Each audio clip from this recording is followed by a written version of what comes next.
Here are 5 timeless principles for artists in a rapidly evolving world.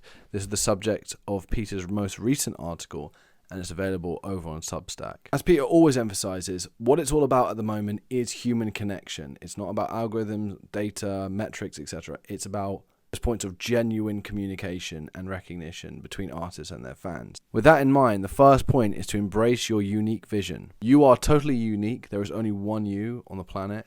You've got unique experiences that have shaped you, and your lived experience is irreplaceable in a world drowned by generic content. Stop thinking about what you think other people want you to do, and stop waiting on the committee of taste to approve your vision. People need exactly what you're uniquely positioned to give, as Peter says. 2, define your own identity. As Peter says, the algorithm wants to put you in a box. But the great artists were not put in boxes. Prince does not belong in a box. Taylor Swift does not belong in a box. And stop making excuses. This is very important. Stop saying you're a musician with a side hustle or the like. You are an artist. End of story. And so Peter's suggestion is to make your identity so impregnable that no algorithm can shake it. 3, uphold artistic integrity.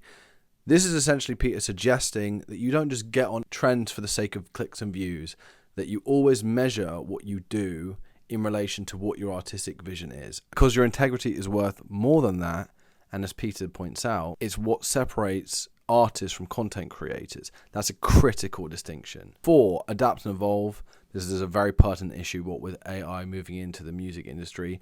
You have to be able to adapt and use these tools to promote your vision more successfully. As Peter says, technology changes, your voice remains. Use the former to strengthen the latter. And 5th is build authentic connections. The greatest artists have a real relationship with their fans, and social media enables this divide to be brought even closer between the artists and their fans. So really engage with them and participate with them and reward people who pay attention to your work. And as Peter says, which he always reiterates, 1 dedicated follower is better than 1,000 passive listeners. Peter talks about this really interesting point right at the end of the article. Paradox of our time. The more connected we become, the more isolated we feel. The more tools we have for creativity, the more generic our output becomes. The more platforms we have for sharing, the harder it is to be heard. And this is where Peter thinks that the great artists of today are going to thrive, in that space between public and private, between human and digital. The options posed by these sorts of dualities are actually limitless for good artists, so they should excite you and not intimidate you. Peter ends by saying, the world needs your art, not because it's perfect, but because it's yours. Make it anyway.